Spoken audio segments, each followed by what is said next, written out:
Minasyaitonirrajim. Bismillahirrahmanirrahim. Alhamdulillahirrabbilalamin. Wassalatu wassalamu ala sayyidina Muhammadin ashrafil anbiya'i wal mursalin wa ala alihi wa sahbihi ajma'in. Ya Allah, lapangkanlah dadaku dan mudahkanlah untukku urusanku dan lepaskanlah kekakuanku dan lidahku agar mereka mengerti perkataanku. Assalamualaikum warahmatullahi wabarakatuh. Ahlan wa sahlan, yang dihormati lagi disegani Al-Fadil Ustaz Aiman bin Dr. Muhammad Tafi yang sudi mencurahkan ilmu lagi di Bermenur Iman, yang berusaha dan berdedikasi Ibunda Hajar Rasmiati Mansur bersama barisan penulisan Bermenur Iman yang sangat saya kasihi, yang sangat-sangat saya kagumi dan alukan, hadirin pencinta ilmu dan juga penginfak istiqamah dengan Allah SWT. Alhamdulillah, terpilih lagi kita pada pagi 15 Rejab 1445 bersamaan 27 Januari 2024 untuk menyemarakan kuliah duha pada pengajian yang bertajuk Antara Surah Teragung dan Ayat Teragung bersama Al-Fadil Ustaz Aiman bin Dr. Muhammad Syafi yang sekali. Baiklah, jadi tidak melengahkan lagi masa, kita mulakan majlis dengan bacaan umum kitab yang akan dipimpin oleh Al-Fadil Ustaz Aiman. Bagi memohon keberkatan majlis sekaligus kita memulakan pengembaraan di Taman-Taman Syurga pada pagi Sabtu yang berbahagia ini. أعوذ بالله من الشيطان الرجيم بسم الله الرحمن الرحيم الحمد لله رب العالمين الرحمن الرحيم مالك يوم الدين إياك نعبد وإياك نستعين اهدنا الصراط المستقيم صراط الذين أنعمت عليهم غير المغضوب عليهم ولا الضالين أعوذ بالله من الشيطان الرجيم بسم الله الرحمن الرحيم الحمد لله رب العالمين وأصلي وأسلم على من بعث رحمة للعالمين وعلى آله وأصحابه ومن اهتدى بهديه واستنى بسنته إلى يوم الدين اللهم آت أنفسنا تقواها وزكها أنت خير من زكاها أنت وليها ومولاها رب يسر ولا تعسر رب اشرح لي صدري ويسر لي أمري واحلل عقدة من لساني يفقه قولي سبحانك لا علم لنا إلا ما علمتنا إنك أنت العليم الحكيم اللهم آمين السلام عليكم ورحمة الله وبركاته. Alhamdulillah, kita bersyukur kepada Allah Subhanahu wa taala kerana masih memberi kita kesempatan dan peluang untuk sekali lagi kita berkumpul dan bersama-sama menelusuri dan menghayati ayat-ayat daripada Al-Quran yang mana kita telah mulakan sebelum ini beberapa siri daripada penghayatan dan tafsiran serta tadabbur surah Al-Fatihah yang merupakan surah yang teragung di antara kesemua 114 surah Al-Quran yang mana Nabi sallallahu alaihi wasallam bersabda wal Quranul Azim allazi u'titu. Surah Al-Fatihah kata Nabi merupakan surah yang teragung di antara semua surah Al-Quran, surah yang hanya diturunkan kepada aku sahaja kata Nabi, yakni tidak pernah diturunkan kepada mana-mana nabi atau rasul terdahulu di dalam mana-mana kitab selain daripada Al-Quran. Jadi kesinambungan daripada itu kita akan berpindah kepada surah yang berikutnya iaitu yang disebut sebagai surah Al-Baqarah yang merupakan surah yang terpanjang di dalam Al-Quran. Surah Al-Baqarah yang mengandungi sebanyak 286 ayat Al-Quran. Jadi kita lihat pertama sekali, sebelum kita masuk pada perbahasan surah Al-Baqarah dan tadabbur serta tafsiran ayat-ayatnya, kita lihat pertama sekali kaitan antara surah Al-Fatihah sebelum ini dengan surah Al-Baqarah. Yang mana kalau kita buat perbandingan antara kedua-dua surah ini, kita akan dapati seolah-olah surah Al-Fatihah bukanlah surah yang mirip dengan kebanyakan surah-surah di awal Al-Quran yang merupakan surah-surah yang panjang. Apatah lagi untuk dibandingkan pula dengan surah Al-Baqarah yang merupakan surah yang terpanjang di dalam Al-Quran. Iaitu apa? Kita lihat sebagai contoh. Kalau kita lihat kebanyakan surah-surah di dalam Al-Quran, bilangan ayat antara dua surah yang bersebelahan tidak akan jauh berbeza bilangan ayatnya. Sebagai contoh surah Al-Baqarah yang merupakan surah yang terpanjang yang mengandungi sebanyak 286 ayat, yang mana akan diikuti selepas itu dengan surah Ali Imran yang juga merupakan surah yang sangat panjang yang mengandungi sebanyak 200 ayat Al-Quran. Dan kemudian surah Ali Imran pula yang mengandungi sebanyak 200 ayat, yang sebelahnya selepas itu adalah surah An-Nisa. Surah An-Nisa juga yang merupakan surah yang panjang, tak jauh berbeza dengan surah Ali Imran. Surah An-Nisa yang mengandungi sebanyak 176 ayat. Dan kemudian diikuti pula dengan surah Al-Ma'idah yang juga merupakan surah yang panjang yang mengandungi sebanyak 120 ayat Al-Quran. Dan demikianlah kita lihat sampai ke pertengahan Al-Quran, bilangan ayat-ayat setiap surah makin berkurangan, surah-surah makin pendek, namun masih mengeknomena, iaitu bilangan ayat-ayat Al-Quran yang tidak jauh berbeza antara dua surah yang bersebelahan. Kita sampai ke akhir Al-Quran sebagai contoh ke juz amma, iaitu juz 30, yang mana bilangan ayatnya adalah ayat yang pendek-pendek. Seperti contoh kita ada surah An-Naba, juz amma, surah An-Naba yang mengandungi sebanyak 40 ayat. Dan kemudian diikuti dengan surah An-Nazi'at yang mengandungi sebanyak 46 ayat. Bilangan ayat lebih kurang antara An-Naba dengan An-Nazi'at. Dan diikuti dengan surah Abasa, ada 42 ayat. Dan sampailah ke hujung Al-Quran, ke surah-surah yang paling pendek. Kita ada surah Al-Kafirun 6 ayat, surah An-Nasr 3 ayat, surah Al-Masad pun 5 ayat, sampai ke 3 Qul yang bilangan ayatnya tidak sampai 10 ayat pun. Jadi kalau kita lihat fenomena ini berbeza pada awal Al-Quran, iaitu pada surah Al-Fatihah yang hanya mengandungi 7 ayat sahaja yang diletak bersebelahan dengan surah Al-Baqarah yang mengandungi sebanyak 286 ayat Al-Quran.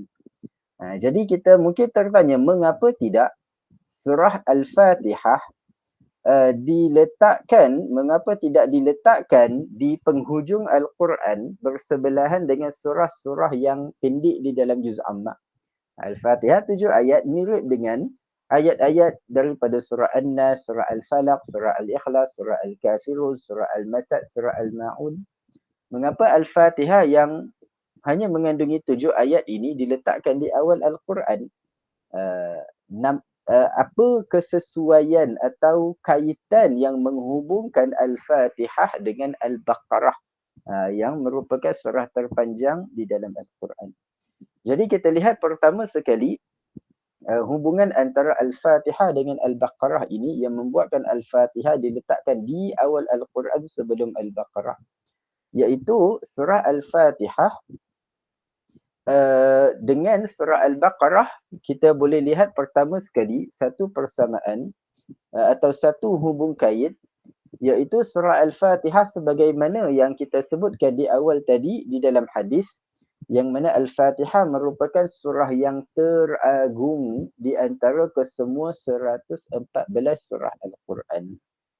Manakala surah Al-Baqarah pula, surah Al-Baqarah juga merupakan surah yang agung, dan walaupun surah Al-Baqarah bukan surah teragung untuk dibandingkan dengan Al-Fatihah, namun di dalam surah Al-Baqarah di antara 286 ayat surah Al-Baqarah ini ada terkandung satu ayat yang teragung di antara keseluruhan 6,236 ayat Al-Quran keseluruhannya, iaitu ayat apa?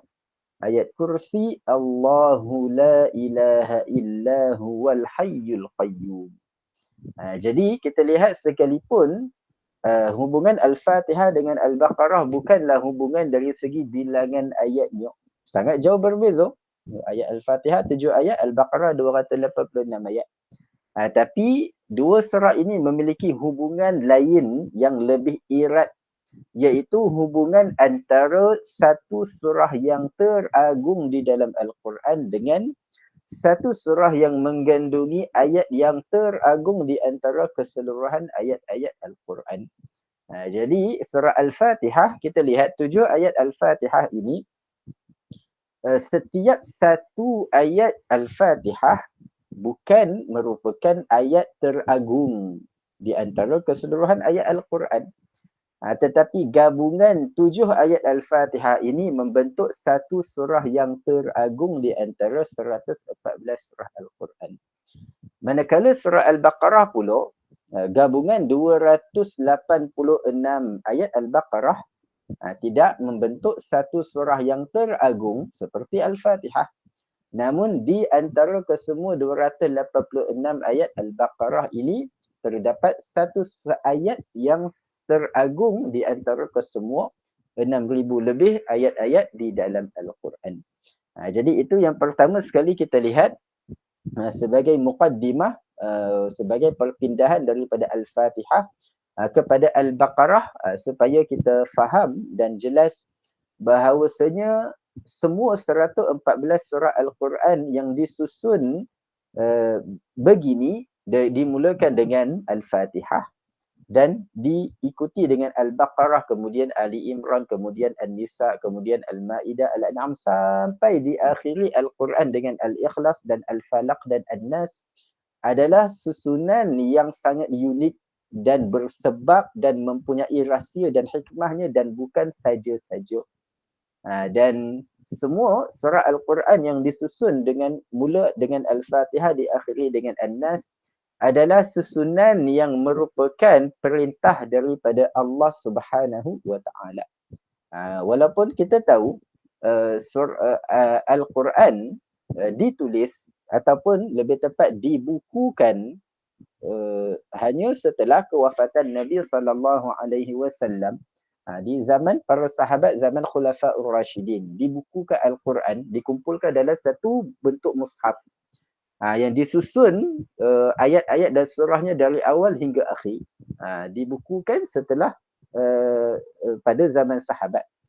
Walaupun demikian, bukan bererti bahawasanya susunan ayat dan surah Al-Quran ini adalah daripada susunan sahabat sendiri, tidak.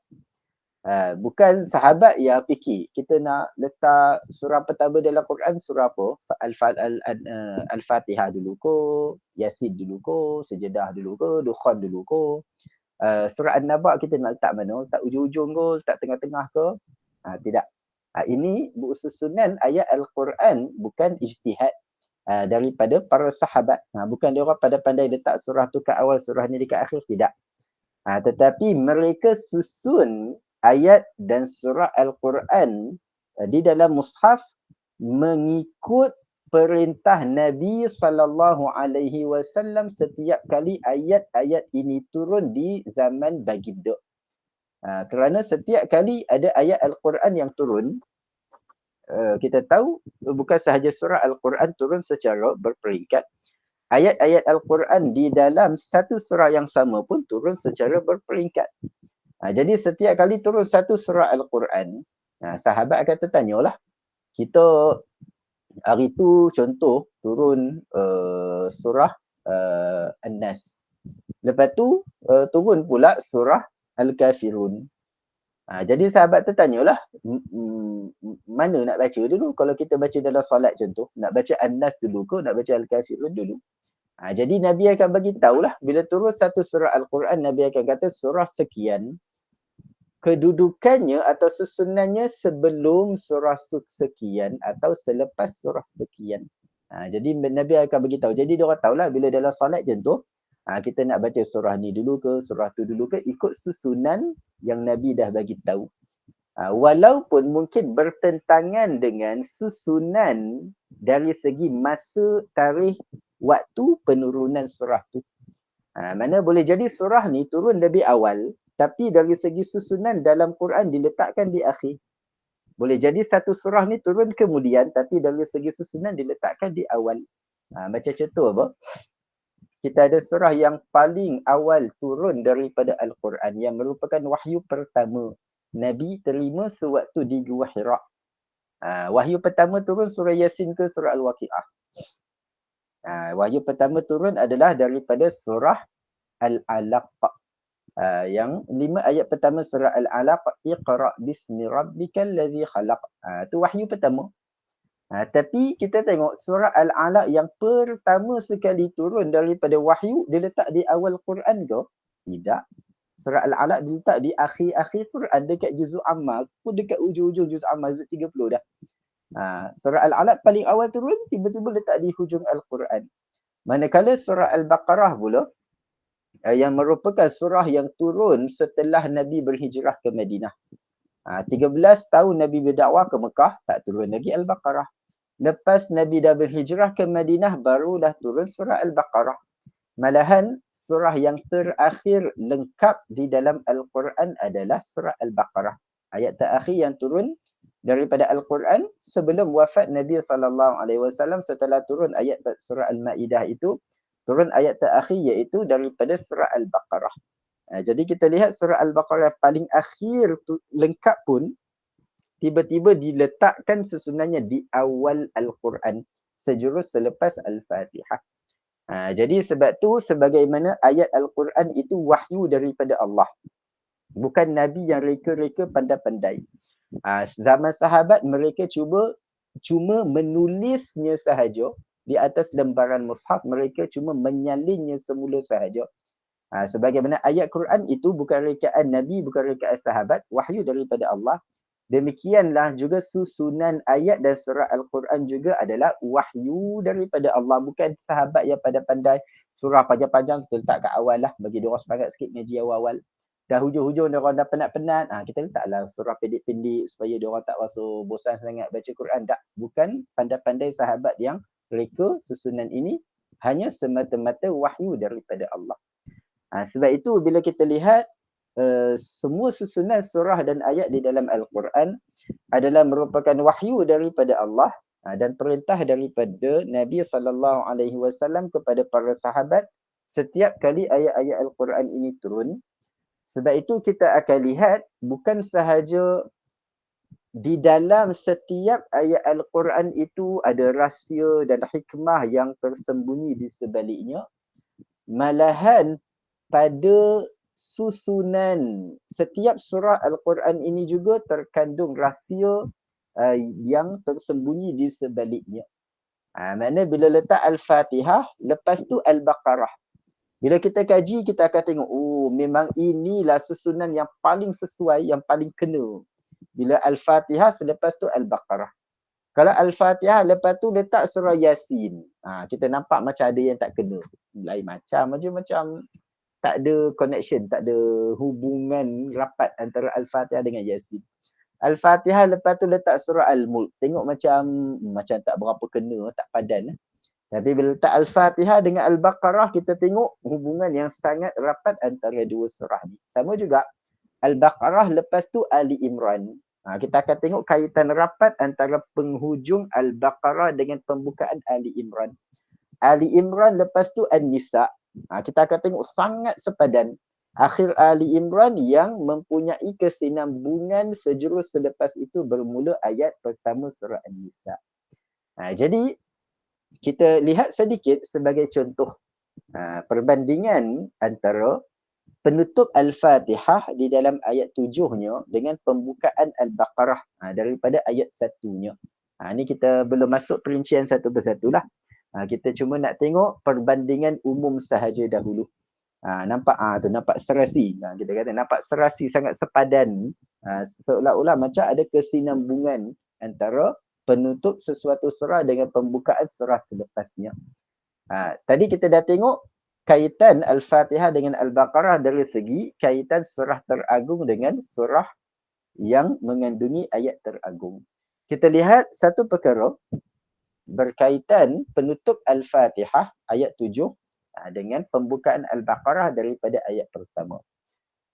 Di dalam ayat terakhir surah Al-Fatihah, Allah menceritakan, Allah menjelaskan mengenai 3 golongan manusia dengan 3 nasib dan takdir yang berbeza. Pada penutup Al-Fatihah, pada firman Allah, Siratal ladzina an'amta 'alaihim ghairil maghdubi 'alaihim waladdallin. 3 golongan dalam akhir Al-Fatihah ni adalah siapa? Yang pertama, golongan orang-orang yang mendapat nikmat syurga dari Tuhan mereka. Siratal ladzina an'amta 'alaihim. Ni golongan pertama, ahli syurga. Dan golongan kedua pula adalah siapa? Iaitu golongan ahli neraka yang dimurkai ke atas mereka. Bila kata dimurkai, walaupun dalam ayat ni tak sebut masuk neraka, tapi kita dapat teka lah. Bila kata dimurkai, dihumban masuk syurga ke dihumban masuk neraka? Takkan dimurkai dihumban masuk syurga pula. Dihumban masuk neraka lah. Jadi al-maghdubi alaihim, golongan yang dimurkai, yang dihumban masuk neraka. Dan golongan ketiga pula, golongan ad-dallin, golongan yang tersesat. Walaupun ayat ni tak bagi tahu tersesat ke mana, pun kita boleh faham sendiri. Tak ada orang akan tanya, Ustaz, tersesat ni tersesat ke syurga ke tersesat ke neraka? Mana ada orang tersesat ke syurga? Tak ada orang hari akhirat nanti, tak boleh bayang, satu orang hari akhirat dia melintasi titian sirat.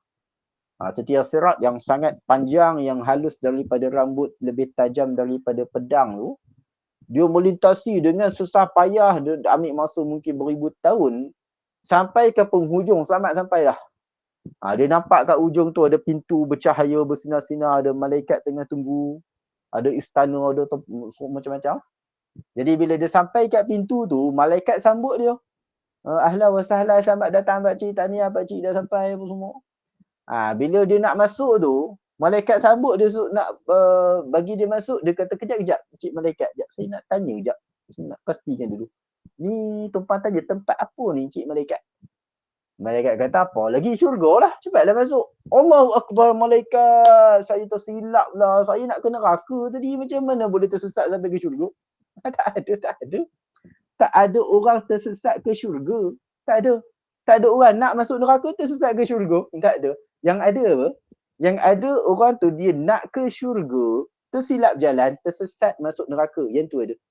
Nak ke neraka, tersesat ke syurga, tak ada. Kalau nak ke neraka, memang masuk neraka lah. Tapi yang tersesat ia adalah yang nak ke syurga, tersilap jalan, tersesat, lalu terjatuh ke dalam neraka. Jadi golongan ad-dallin yang tersesat ni mana? Yang tersesat ke neraka lah. Tuhan tak payah bagi tahu tersesat ke mana, boleh faham-faham sendiri. Jadi bila mana ayat terakhir Al-Fatihah ni, ayat 7 ni, Allah senaraikan mengenai 3 golongan manusia dengan 3 nasib dan takdir dan pengakhiran yang berbeza. Dan daripada 3 golongan ni ada satu sahaja yang ke syurga, allazina an'amta alaihim.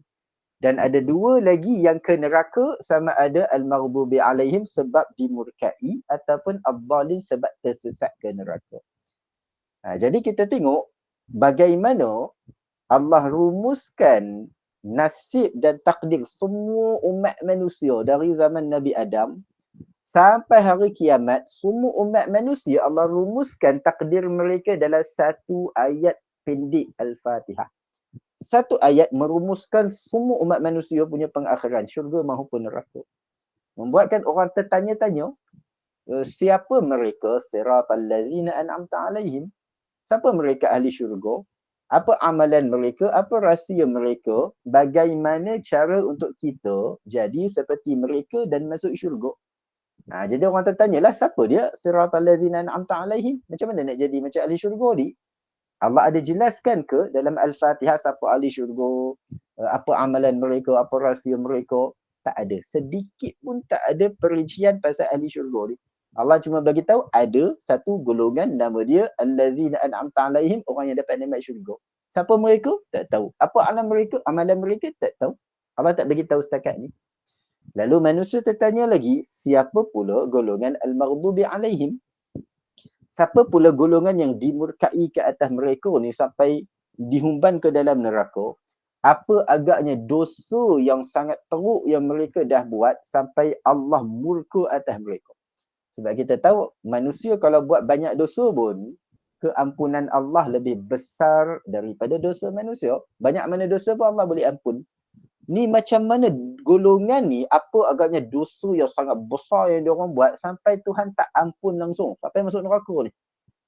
Kita tanya sebab apa? Bukan nak busybody, nak tahu pasal dosa orang lain, tak. Kita nak tahu pasal kita nak selamatkan diri daripada lakukan dosa yang macam dia orang buat ni.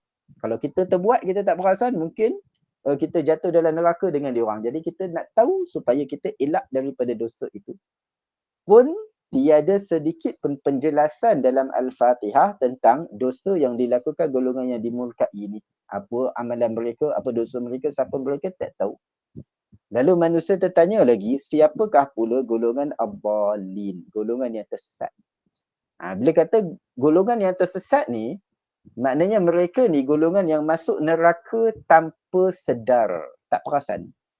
Beza dengan golongan yang dimurkai ni masuk neraka memang cari pasal. Maknanya Tuhan larang, jangan buat dosa ni. Dia dah tahu dah tak boleh buat, dia buat juga. Tuhan kata taat pada aku, dia tahu dah, dia kata tak nak, aku nak lawan Tuhan juga. Ni memang cari pasal dengan Tuhan lah. Dah terang-terang jelas, Tuhan kata jangan, dia buat juga. Dah terang-terang Tuhan suruh buat, dia tak nak buat pula itu. Yang ni yang memang terang-terang lawan Tuhan ni, Tuhan murka ke atas dia lah. Memang cari pasal punya. Berbeza dengan golongan ad-dallin. Golongan ad-dallin, golongan yang tersesat, orang yang masuk neraka tak perasan dia nak masuk neraka. Dia ingat jalan ni, jalan yang membawa ke syurga, pasal tu dia ikut. Jalan-jalan dia tak perasan, dia tersesat jalan, tersilap, lalu akhirnya dia terjatuh ke neraka, tak perasan, tak sedar. Tu beza, ad-dallin masuk neraka tak sedar dengan al-maghdubi alaihim masuk neraka memang dia cari pasal dengan Tuhan. Jadi, sebab biasa orang tersesat, dia tak sengaja lah. Kita pergi mana-mana tempat yang kita tak pernah sampai, kita kalau tersesat jalan, memang kita saja-saja pilih nak sesat ke? Tak ada. Kita confuse, kena belok kanan ke belok kiri? Aku tak pasti lah. Kanan kiri, call kawan tu tanya, dia tak angkat. Check dekat map pun macam bengong juga. Jadi kita pun tak sedar kan, tak perasan lah, tak yakin. Jadi kita pun mana-mana je lah, kanan kiri, redah je lah. Kalau silap, U-turn lah, pusing balik. Jadi kita, selagi kita tak sesat, kita tak tahu yang kita dah sesat. Bila kita dah jalan jauh suka, itu lain macam jalan ni pasal apa, dah hutan aja ke ujung-ujung tu, tengok jalan mati lah, aku sesat rupanya. Kita hanya sedar kita sesat bila dah tersesat. Sebelum sesat mana tahu kita sesat. Tak ada orang saja-saja nak tersesat. Tak ada orang kata, aku dah 40 tahun kerja, setiap hari aku pergi office tak pernah sesat. Hari terakhir di sebelah aku pencen ni, aku nak rasa dah experience pengalaman, rasa sesat ni macam mana, seronok ke tak seronok. Cubalah aku sesat sekali, tak ada. Orang tak ada saja-saja tersesat. Dia tersesat sebab dia tak perasan lah. Bila dah tersesat, aku sesat rupanya, salah jalan, mana nak pusing nak keluar balik ni. Jadi macam tu lah golongan ad-dallin. Ad-dallin dia tak tahu, dia ingat dia sedang menuju ke syurga. Dia ingat jalan betul ni. Rupa-rupanya jalan dia tu, jalan yang membawa ke neraka, dia tak tahu. Bila dah jatuh dalam neraka, baru dia tahu, lah aku tersesat rupanya. Cuma beza kalau kat dunia kita tersesat, kita boleh pusing balik. Boleh pusing balik, boleh U-turn. Kalau dah terjatuh dalam neraka, nak U-turn kat mana? Ada, boleh susul keluar, U-turn dia tunjuk jalan, U-turn 500 meter. Ada orang debat masuk nombor 3, pusing balik, keluar dari neraka, masuk syurga, tak ada. Jadi sebab tu manusia tertanya, ad-dallin yang tersesat ni, mana orang yang nak ke syurga, tetapi silap jalan, jatuh ke neraka, dan bila dah jatuh neraka tak boleh pusing balik. Jadi orang tertanya, apa kesilapan mereka ni? Macam mana boleh tersilap jalan? Orang nak ke syurga, dia boleh silap jalan pergi ke neraka. Bukan ke jalan ke syurga ni jelas dah, terang dah, bersuluh dah. Macam mana dia boleh tak nampak, dia boleh termasuk jalan bawa ke neraka pula? Jadi pun tiada penjelasan sedikit pun mengenai golongan yang tersesat ini dalam Al-Fatihah. Membuatkan manusia risau. Aku nak jadi macam allazina an'amta alaihim, ahli syurga. Tapi macam mana? Tuhan tak cerita pun. Aku nak selamatkan diri daripada lakukan dosa yang mengundang kemurkaan Tuhan macam al-maghdubi alaihim. Tapi apa dosa tu aku tak tahu. Kalau aku terbuat macam mana? Aku tak nak masuk macam golongan ad-dallin. Aku nak ke syurga dengan selamat. Aku tak nak ke syurga lalu tersesat masuk neraka macam ad-dallin. Tapi cara dia macam mana? Jadi bila manusia tertanya macam mana nak masuk syurga, macam mana nak selamat dari neraka, lalu atas rahmat dan belas kasihan Allah kepada kita hamba-hambanya, Allah tidak biarkan kita terumbang-ambing, tertanya tak jumpa jawapan. Allah jawab sejurus selepas itu bermula surah selepasnya daripada ayat pertama Al-Baqarah. Allah mula jelaskan satu persatu mengenai 3 golongan di penutup di pengakhiran Al-Fatihah. Bermula daripada ayat pertama Al-Baqarah. Cuma kita akan tengok ayat bukan saja ayat pertama Al-Baqarah, tapi lebih umum kita kata topik pertama Al-Baqarah. Sebab surah Al-Baqarah ni surah yang panjang. Jadi surah yang panjang ni kita boleh bahagi kepada topik-topik kecil. Dan topik pertama surah Al-Baqarah adalah yang terkandung di dalam ayat 1 hingga ayat 20. 20 dia topik pertama ayat 1 sampai 20, topik kedua 21 sampai 29, topik ketiga 30 sampai 39, topik keempat ayat 40 sampai 48. Tu contohlah topik-topik kecil dalam Al-Baqarah sampailah akhir surah ni. Memang dia ada susunan dia, bukan saja-saja terabur macam tu je ayatnya. Jadi topik pertama Al-Baqarah terkandung dalam 20 ayat pertama. Yang mana 20 ayat pertama Al-Baqarah ini adalah semata-mata sebagai huraian dan syarahan dan penjelasan bagi ayat 7 Al-Fatihah. Jadi tu kita tengok bagaimana satu ayat Al-Fatihah, iaitu ayat terakhirnya, dihuraikan di dalam 20 ayat pertama Al-Baqarah dalam topik pertama Al-Baqarah. Sebab tu dulu kita pernah jelaskan ataupun kita pernah huraikan antara salah satu nama surah-surah Al-Fatihah adalah apa? Adalah Ummul Quran. Antara nama lain bagi surah Al-Fatihah adalah Ummul Quran, yang membawa maksud surah yang mengumpulkan dan merumuskan dengan padat kandungan keseluruhan Al-Quran. Jadi setiap ayat Al-Fatihah tu akan dihuraikan bermula Al-Baqarah sampai akhir Al-Quran. Dan bila mana surah Al-Baqarah menjadi surah pertama yang menggalas tugas nak menghuraikan dan merungkaikan rahsia-rahsia dalam Al-Fatihah, maka kerana itu kita lihat surah Al-Baqarah menjadi surah yang paling panjang. Sebab Al-Fatihah ni, dia ni padat ni, kena dirumuskan sepadat-padatnya. Jadi bila Al-Baqarah surah pertama menggalas tugas nak huraikan Al-Fatihah, maka tugasannya banyak. Jadi yang paling banyak kerja, siapa yang datang pertama lah. Jadi Al-Baqarah dapat tugasan paling banyak, dia huraikan Al-Fatihah dalam 280 ayat. So bila tugas dah banyak diambil oleh Al-Baqarah, diserahkan kepada Ali Imran, tugas dah kurang sikit. Ali Imran huraikan Al-Fatihah dalam 200 ayat, kurang sikit. So bila tugasan pun dah makin kurang, serah kepada An-Nisa pula. Tugasan dah makin kurang, turun pula kepada 176 ayat. Sampai akhir-akhir Al-Quran, bila tugasan huraikan Al-Fatihah dah makin sikit. Sebab tu akhir-akhir Al-Quran bilangan ayat bagi setiap surah juga makin sikit. Jadi kita tengok bagaimana 20 ayat pertama surah Al-Baqarah menghuraikan, bukan dengan terperinci satu persatu lah. Allah akan huraikan secara berperingkat juga. Menghuraikan ayat terakhir Al-Fatihah.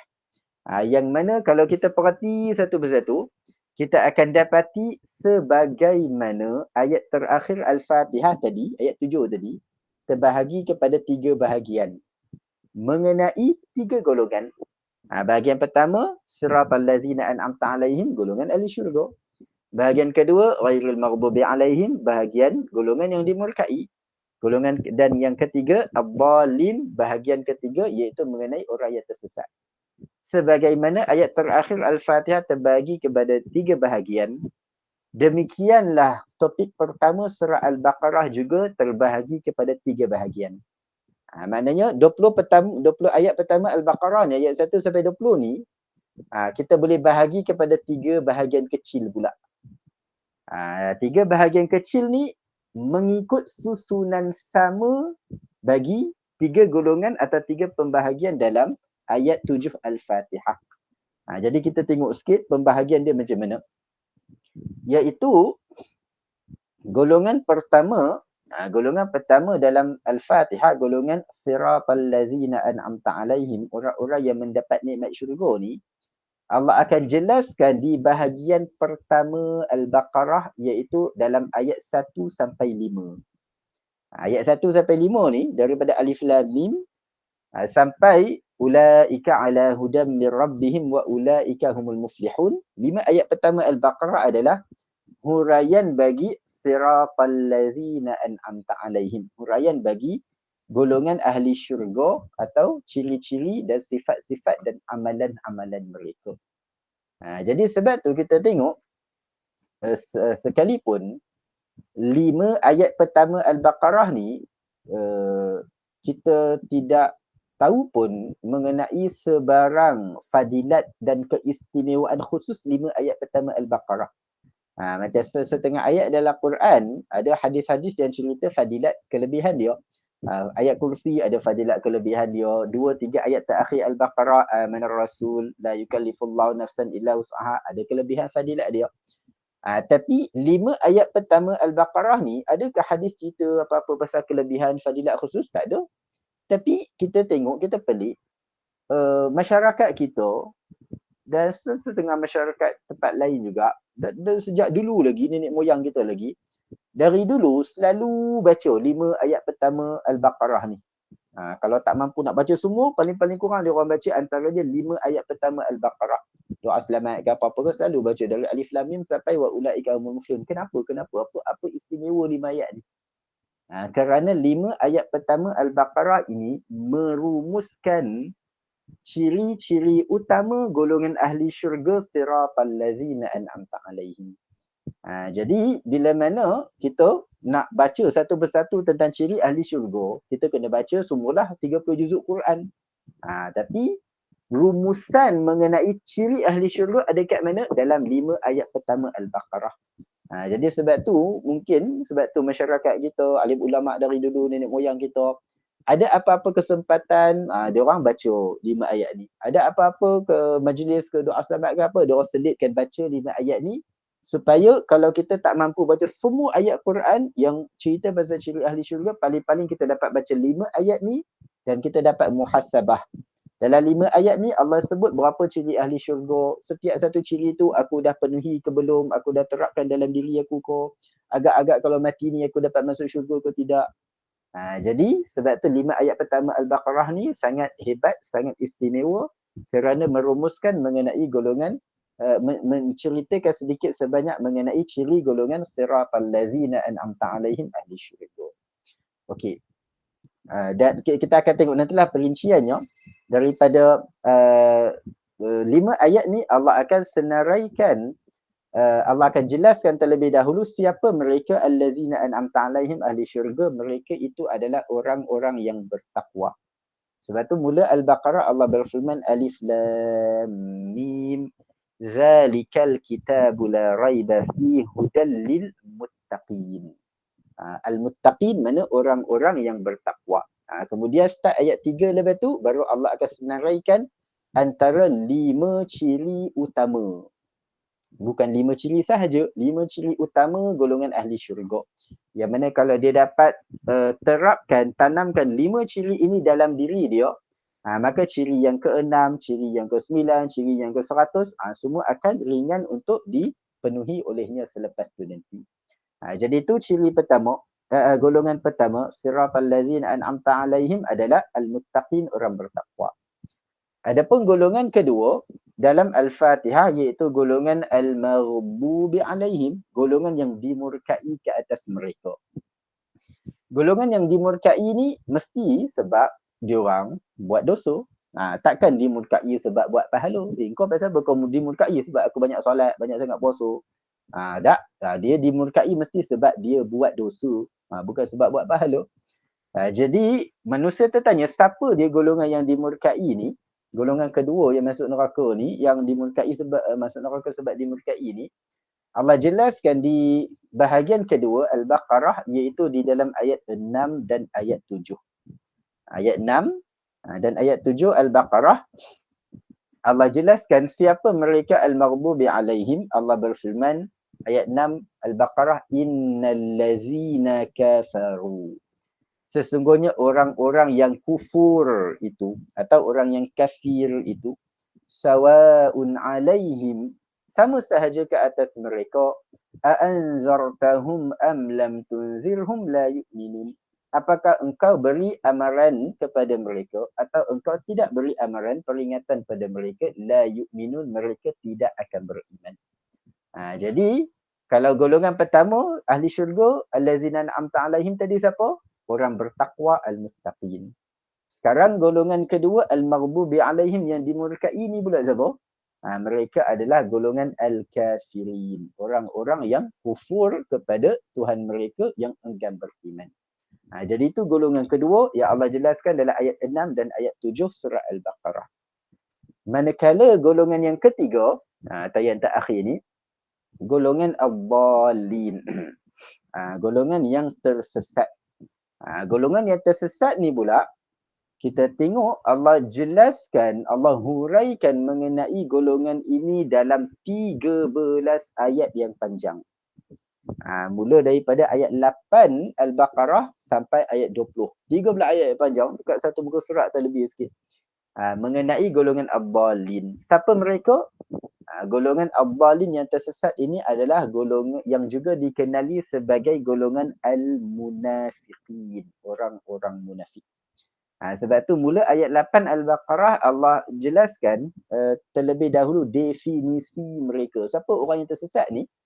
Allah berfirman ayat 8 Al-Baqarah, wa minan nasi man yaqulu amanna billahi wa bil yaumil akhir.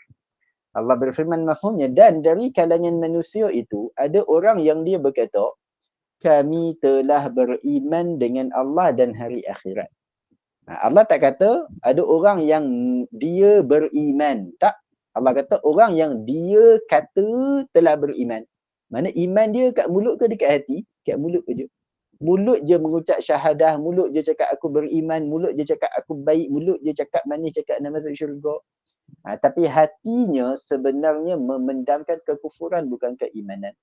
Sebab tu Allah berfirman di hujung ayat 8 tu, wa ma hum bimu'minin. Padahal sebenarnya mereka bukan orang beriman. Walaupun mulut zahir cakap beriman, tapi hati tidak ada keimanan. Dan Allah tengok hati dulu sebelum tengok yang luaran. Jadi golongan yang ketiga ni Allah akan jelaskan dengan sangat panjang daripada ayat 8 sampai ayat 20 Al-Baqarah. Kita lihat sedikit perbandingan antara tiga golongan ni. Iaitu golongan pertama, ahli syurga yang bertakwa, ayat 1 hingga 5. Golongan kedua, ahli neraka yang dimurkai kerana kekufuran mereka, ayat 6 dan ayat 7. Golongan ketiga, golongan yang tersesat kerana sifat munafik mereka, ayat 8 sampai ayat 20. Bilangan ayat setiap golongan berbeza-beza. Ahli syurga 5 ayat, ahli neraka yang dimurkai, yang al-kafirin 2 ayat je, 6 dan 7. Golongan ad-dallin yang tersesat paling panjang, 13 ayat. Jadi kita tengok kenapa bilangan ayat ni berbeza-beza. Jadi pertama sekali, golongan ahli syurga, allazina an'amta alaihim, ahli syurga yang bertakwa. Allah bagi 5 ayat je. 5 ayat ni kita tengok tak terlalu pendek, tak terlalu sikit bilangan ayat macam ahli neraka yang dimurkai, al-kafirin. Al-kafirin 2 ayat je. Jadi ahli syurga punya 5 ayat je, tak terlalu pendek macam ahli neraka yang dimurkai, dan tak terlalu panjang macam cerita pasal orang munafik 13 ayat. Ahli syurga cerita 5 ayat, bilangan ayat pertengahan, tak panjang sangat, tak pendek sangat. Seolah-olah nak sampaikan mesej apa? Nak bagi tahu nak jadi ahli syurga ni tak senang sangat, tak susah sangat. Nak masuk syurga ni kadang-kadang orang tanya, Ustaz nak masuk syurga ni senang ke susah? Kita kata tak senang, tak susah. Habis apa? Kita kata kena berusaha. Tu je, usaha. Kalau kita cakap masuk syurga senang, oh senang je, so tak payah buat apa, kita tidur lah. Nanti hari akhirat Tuhan aku dah masuk syurga, pum masuk syurga. Kalau kata senang, dia tak buat apa. Dia kata, Ustaz, nak masuk syurga senang tak? Susah masuk syurga. Oh, macam tu tak ada chance lah kita nak masuk syurga. Kita bukan Nabi, kita bukan sahabat. Biarlah masuk neraka pun buat. Dan tak. Tak. Nak masuk syurga, taklah terlalu senang sampai tak payah buat apa. Ataupun taklah terlalu susah sampai tak ada harapan langsung nak masuk syurga. Nak masuk syurga ni tengah-tengah. Maknanya bila kata nak masuk syurga tak senang sangat, mana ada amal kita kena buat, ada kerja kita kena buat, bukan tidur je. Kena buat, kena solat, kena puasa, kena zakat, kena haji, kena buat benda-benda, tugasan-tugasan ni, amal-amal yang Tuhan tugaskan pada kita. Tak senang sangat, kena buat kerja tu. Tapi dalam masa yang sama, nak masuk syurga juga bukan susah sangat. Mana walaupun Tuhan suruh kita solat, tapi solat sehari 50 kali solat ke? 50 waktu tak? 5 kali 5 waktu solat je. 5 kali je, tak adalah susah mana pun. Bayar zakat berapa banyak? 2.5%. Aku ingat 20%. 2.5% je. Kenalah bayar zakat tapi tak adalah teruk mana pun. Pergi haji berapa kali setahun? Bukan berapa kali setahun. Seumur hidup sekali, itu pun kalau kau mampu ada duit. Tak ada duit tak payah pergi. Maknanya nak masuk syurga ni tengah-tengah. Bukan senang sangat, tak payah buat apa, kena buat kerja. Tapi kerja yang Tuhan bagi payah sangat ke? Tak. Kerja yang bos kita bagi kat office lagi berat daripada kerja yang Tuhan bagi kat kita. Jadi tu nak jadi ahli syurga tak senang sangat, tak susah sangat, tengah-tengah 5 ayat je. Sederhana. Adapun golongan al-maghdubi alaihim, golongan yang dimurkai, yang ni Allah cerita 2 ayat, sangat-sangat ringkas, sangat-sangat pendek. 2 ayat je. Kenapa? Dia bila Tuhan cerita 2 ayat je, beza dengan golongan ahli neraka satu lagi yang tersesat, 13 ayat. Beza jauh. Ahli neraka yang tersesat, yang dimurkai 2 ayat je. Ahli neraka yang tersesat 13 ayat. Kenapa ni? Kenapa jauh beza ni? Sebab Tuhan nak jelaskan pertama sekali, kenapa ahli neraka yang dimurkai cuma 2 ayat 6 dan 7 sahaja. Sebab bila Tuhan cerita 2 ayat sahaja, lepas tu tak ada sambung dah, terus pindah golongan lain. Seolah-olah nak bagi tahu yang Tuhan memang sangat-sangat murka ke atas mereka. Dia antara tanda kita benci kat seseorang tu, kita suka cerita banyak pasal dia, suka sebut nama dia ke, atau kita tak suka cerita, tak suka sebut pasal dia. Kan kita kawan jumpa kita cakap, Mat, aku dengar kau dengan Abu bergaduh korang putus hubungan ke, korang tak korang bukan partner, korang bukan kawan baik berapa tahun tak? Kita tengah sakit hati dengan Abu, tengah benci dengan dia, tak sangka dia orang paling kita sangka baik dengan kita, tiba-tiba dia khianat, tipu kita apa semua. Bila orang tanya kita pasal Abu, kata, Mat, kau dengan Abu apa jadi? Gaduh ke? Kita akan kata apa? Kau jangan sebut nama dia lah. Aku tak nak dengar ada apa-apa. Aku tak nak cerita pasal dia. Menyampah aku dengar. Sakit hati aku dengar cerita. Kita tukar cerita lain. Kita bila kita geram, menyampah, benci sangat dengan orang, kita kalau dengar sebut nama dia pun kita tak suka. Tak nak cerita langsung pasal dia. Tutup. Teringat, tak boleh tidur malam. Jadi, kalau sebut pasal dia pun, sekadarnya, ni lah aku boleh cerita sikit aja, malah aku nak cakap panjang-panjang, menyampah meluat aja. Jadi seolah-olah bila Tuhan nak gambarkan betapa murka dan benci Tuhan pada golongan al-maghdubi alaihim yang dimurkai ni, Tuhan seolah-olah nak kata aku tak nak cerita langsung pasal dia orang ni. Aku dah cipta dia orang tak beriman dengan aku. Aku dah bagi macam-macam kesenangan dunia, dia orang kufur kepada aku. Jadi Tuhan seolah-olah macam tak nak cerita langsung pasal mereka, tapi sebab nak bagi peringatan pada kita. Supaya jangan jadi macam mereka, Tuhan cerita juga. Tapi sekadarnya sahaja 2 ayat je.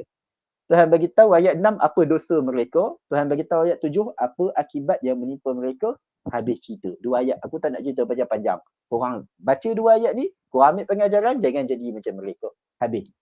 Jadi itu sebab Tuhan cerita golongan yang dimurkai 2 ayat je, sebab Tuhan sangat murka, sangat benci pada mereka. Berbeza dengan golongan ad-dallin, golongan yang tersesat ni. 13 ayat panjang ni. Kenapa Tuhan cerita panjang-panjang? Sebab kita kata golongan yang tersesat ni tak macam golongan yang dimurkai. Golongan yang dimurkai ni yang Tuhan murka sebab mereka lawan Tuhan terang-terang. Sebab mereka memang cari pasal dengan Tuhan. Tuhan kata jangan buat, kami nak buat. Tuhan kata buat, kami tak nak buat. Memang jenis degil macam tu. Tuhan kata solat, tak nak solat. Tuhan kata jangan solat, dia nak solat pula. Ada orang jenis macam tu. Dia penyakit degil aja, degil. Bila suruh tak nak buat, bila kata jangan dia pergi buat pula. Pelik manusia macam ni. Jadi itu yang dimurkai. Adapun golongan ad-dallin yang tersesat ni, kita kata tadi, mereka adalah golongan yang mereka tak sedar mereka sesat. Mereka ingat mereka sedang buat baik, sedang menuju ke syurga, sedang buat pahala, sedang buat amal. Rupa-rupanya mereka tak perasan mereka dah terlencung daripada landasan syurga, sikit lagi nak masuk neraka. Dah tersesat dah ni. Jadi bila mana golongan ni asalnya orang baik, asalnya nak masuk syurga, tak perasan aja dah tersesat nak ke neraka ni. Jadi Tuhan nak selamatkan mereka. Nak bagi tahu, korang tadi nak ke syurga, pasal apa dah melencung pergi nak jalan ke neraka tu? Jadi Tuhan nak seru mereka semula supaya patah balik. Sebelum jatuh dalam neraka, sebelum terlambat, baik pusing balik cari mana-mana ada boleh U-turn tu, pusing balik semula ke landasan syurga. Sebab tu Tuhan ceritakan dalam 13 ayat yang panjang. Nak bagi peringatan kepada kita yang semua kita nak masuk syurga. Tapi setiap kita yang nak masuk syurga ada risiko boleh tersesat. Risiko tu ada. Jadi Tuhan cerita panjang-panjang ayat 8 sampai ayat 20 bagi tahu kat kita. Korang walaupun nak masuk syurga, korang kena beri perhatian pada kesilapan pertama orang yang nak masuk syurga boleh tersesat. Apa kesilapan pertama? Apa kesilapan kedua? Apa kesilapan ketiga? Kita baca satu persatu. Ayat 8 sampai 20. Apa dia benda-benda yang kadang-kadang kita rasa remeh aja. Alah, buat benda ni takkan Tuhan marah kot, takkan Tuhan murka. Benda kecil aja. Benda kecil-kecil yang kita rasa remeh aja. Tetapi bila kita buat kesilapan kecil tu boleh memberi kesan yang besar, membuat kita terlencung jauh dan jatuh ke dalam neraka. Dia macam apa? Penutup ni, macam laluan kereta api. Kan kereta api punya laluan, orang panggil apa, rel kereta api tu kan.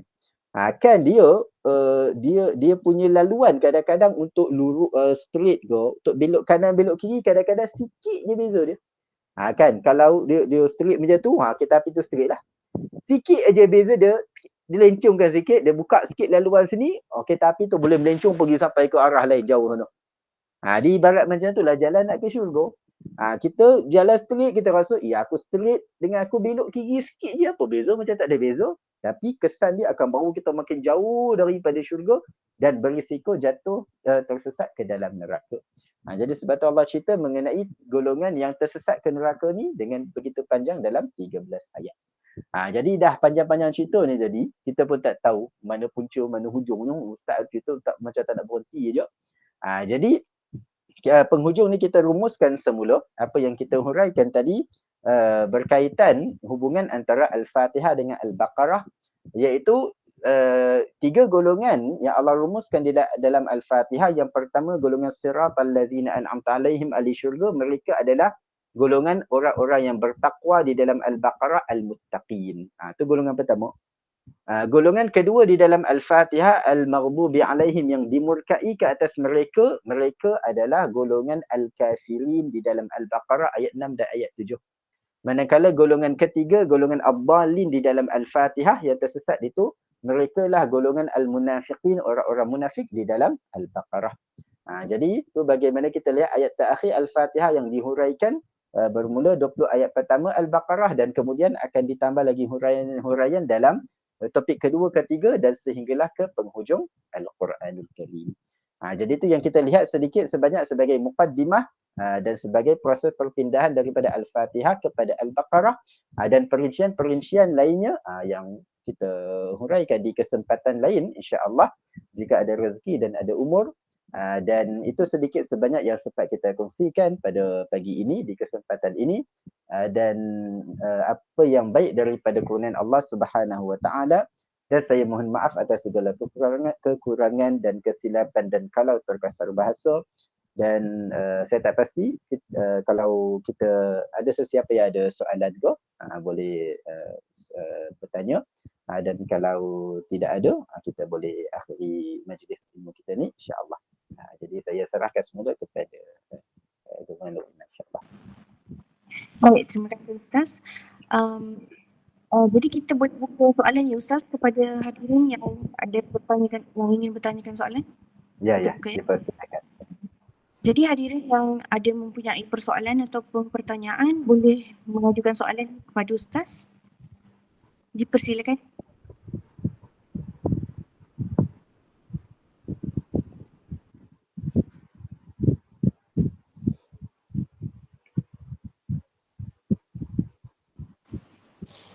Assalamualaikum Ustaz.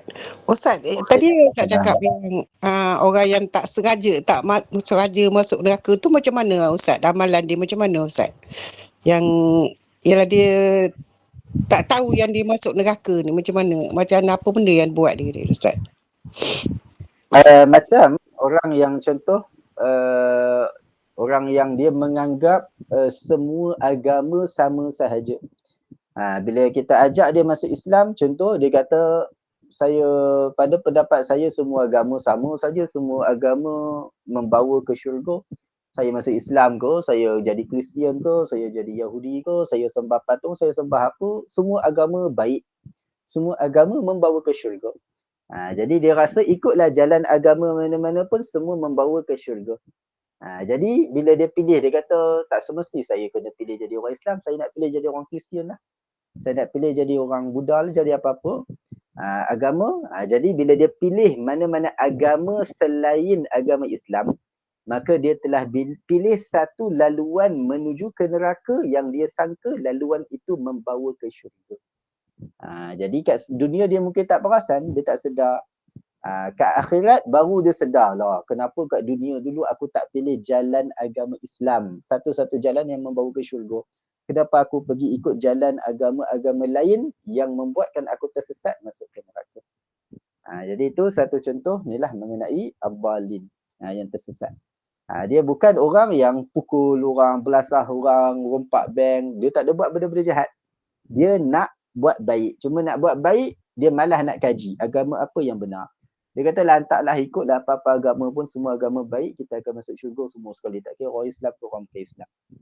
Sebab tu dalam sebuah hadis Nabi SAW, bila Nabi buat contoh mengenai golongan yang tersesat, Nabi bersabda humun nasara. Mereka adalah orang Nasrani. Contoh orang yang tersesat adalah orang Nasrani, orang Kristian. Sebab mereka beribadah tidak berlandaskan ilmu. Mereka tak belajar, tak kaji ayat Quran apa semua. Diorang cuma ikut-ikut je.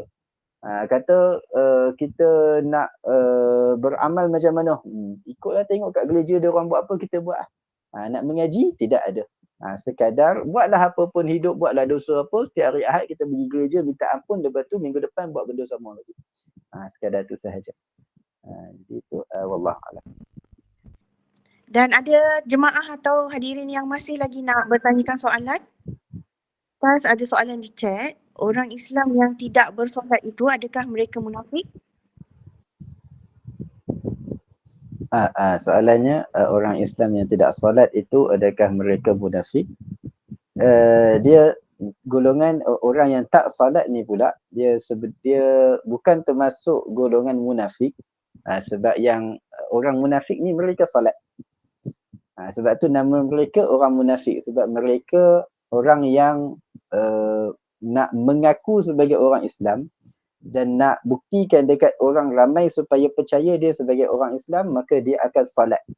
Depan-depan orang dia tunjuk dia solat lah. Tapi bila di belakang orang mereka tidak solat. Cuma orang yang memang tak solat tu, tu pula ada dua pembahagian, cuma kita tak sempat masa kita nak huraikan lah. Kalau orang yang dia tak solat sebab kita kata apa? Sebab malas. Sebab malas ke, atau sebab dia tak ada kesedaran ke, dia bukan orang munafik lah. Dia kita kata termasuk di kalangan orang fasik. Orang yang fasik mana orang yang Islam, orang beriman yang lakukan dosa. Itu orang fasik. Dia bukan termasuk dalam kalangan orang munafik lah. Orang munafik dia salat, tetapi salat dia sekadar nak tunjuk-tunjuk dekat orang aja. Nak tunjuk yang dia salat, dia beramal, dia beribadah. Bukan salat kerana Allah. Allah. Assalamualaikum Ustaz. Waalaikumsalam warahmatullahi. Jadi golongan fasik ni tak termasuk dalam 3 golongan ni lah. Dia golongan fasik ni dia nanti golongan al-fasiqin kita akan huraikan pada sekitar ayat 26 dan 27 Al-Baqarah. Golongan al-fasiqin dia boleh termasuk dalam golongan yang kedua, iaitu yang kufur kalau dosa yang dia lakukan dosa yang sangat-sangat berat. Sebab orang fasik ni orang durhaka. Tapi kedurhakaan dia tu berat mana? Bergantunglah.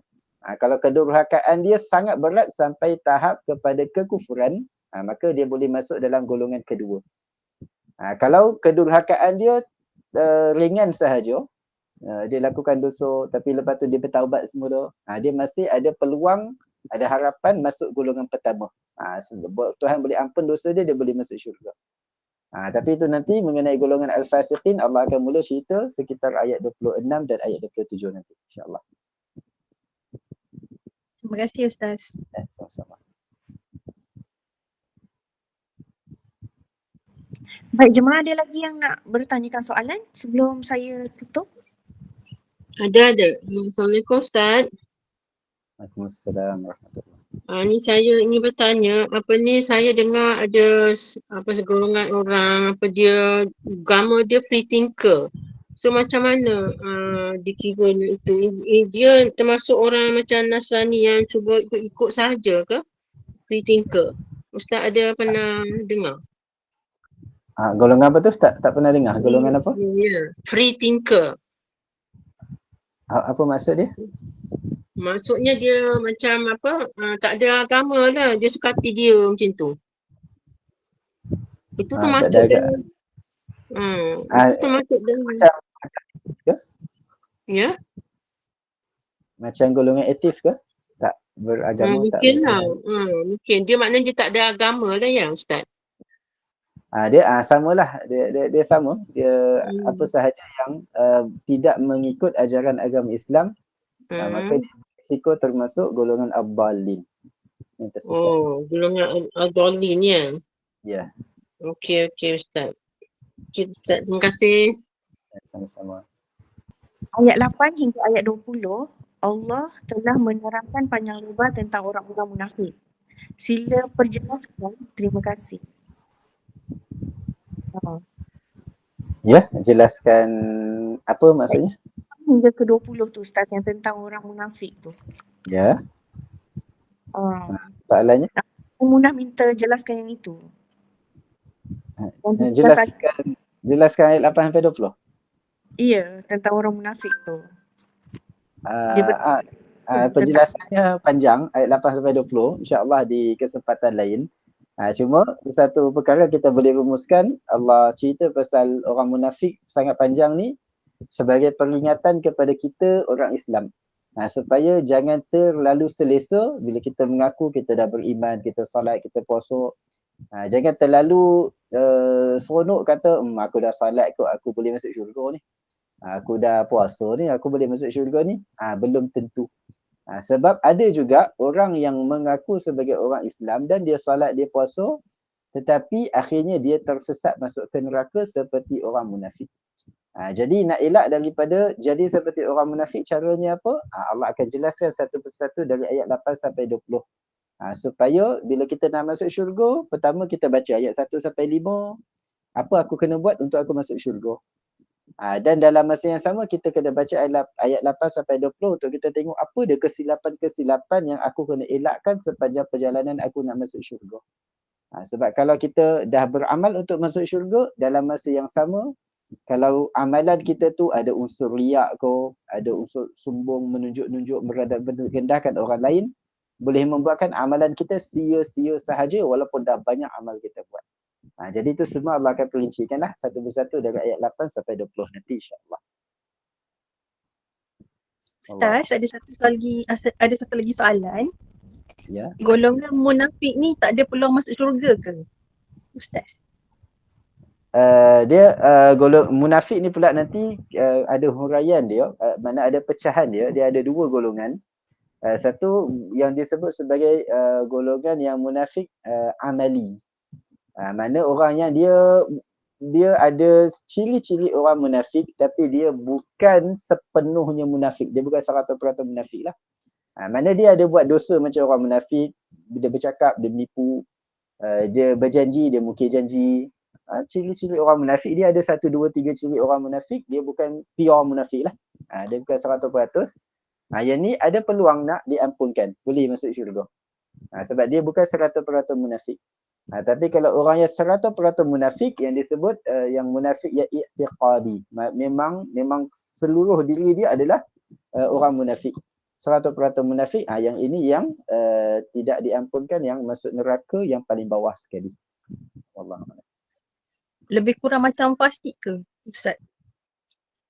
Tak Kalau yang munafik yang jenis yang pertama kita kata tadi, yang ada beberapa ciri orang munafik, bukan munafik keseluruhan, lebih kurang macam orang fasik lah. Yang dengan maksud dia durhaka, lakukan dosa tapi ada peluang untuk diampunkan. Faham Ustaz, terima kasih. Sama. Baiklah, ada lagi persoalan? Saya dah nak tutup ni. Okay. Baiklah, dengan tu saya rumuskan sikit apa yang kita dah pelajari hari ni. Pada hari ini Ustaz dah terangkan tentang transisi perpindahan daripada Al-Fatihah kepada Al-Baqarah dan perkaitannya, dan perincian Al-Fatihah yang terdapat 3 golongan takdir yang telah 3 golongan yang telah Allah takdirkan, iaitu yang pertama golongan yang diberikan nikmat syurga, golongan yang Allah murkai dan golongan yang tersesat. Dan kemudian dari situ kita belajar tentang orang-orang yang diberi nikmat dengan syurga tu, dia haruslah menjadi orang yang bertakwa yang tertulis dalam surah Al-Baqarah 1 hingga 5. Manakala orang yang Allah murkai itu dia disebutkan dalam ayat 6 dan 7, iaitu orang yang kufur dan tidak beriman, yang sengaja tidak mahu beriman kepada agama Allah dan menderhaka. Dan bahagian yang terakhir adalah bahagian orang yang tersesat, iaitu orang yang munafik. Orang yang munafik ini ada peluang untuk kembali kepada agama dan menjadi orang yang beriman. Sebab tu dia dijelaskan dalam ayat 13 ayat atau banyak. Sebab kita sebabnya munafik ni mungkin kita boleh tarik dulu, ataupun Allah boleh beri semoga hidayah kepada mereka. Jadi Allah akan dengan kesempatan lain, sekiranya Allah mentakdirkan kita dapat bersama dengan Ustaz lagi, Ustaz boleh terangkan semula seperti mana yang dipinta oleh hadirin tadi. Salah satunya Puan Maimunah, insya-Allah. Kita doakan semoga kita dipilih lagi untuk bersama dengan Ustaz suatu masa nanti. Okay, jadi dengan itu saya tutup dulu lagi Ustaz sebab masa pun dah menarik banyak masa Ustaz di situ.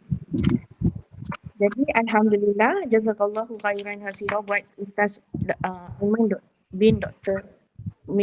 Muhammad Syafi'i yang telah berkongsi ilmu yang bermanfaat dan pencerahan ilmu daripada Ustaz. Semoga kita raih kefahaman ilmunya. Jazakumullah buat barisan pengurusan Gembur Iman dan jemaah hadirin serta penyufak Istiqamah Pilihan Allah yang mengimarkan halakan ilmu pada pagi ini.